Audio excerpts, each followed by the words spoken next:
এই 40 হারাম, এটা চলবে না।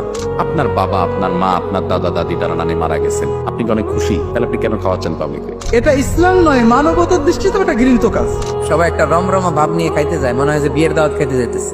নির্ধারিত দিনে করেছেন কেন? যদি অনির্ধারিত দিনে করেন তাহলে শুধু ফকির মিসকিন খাবে।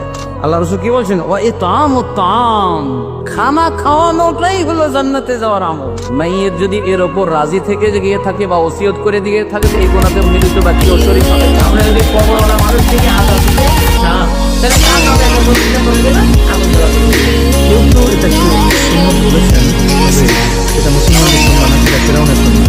কোথায় পাইবেন? কুরবানি করা লাগবে, প্রতিষ্ঠা করা লাগবে। হাদিসের কোনো নির্দেশ নাই, কোনো অনুমতি নাই। শ্রীমদ ভগবত গীতার 64 নাম্বার শ্লোকে আছে কোরআন হাদিসের কোনো অস্তিত্ব নাই। আবার মরা মানুষের জন্য 3 দিন আর 40 খাওয়া জমানো, এটাও কুফরি করেছেন মুহাম্মদ সাল্লাল্লাহু।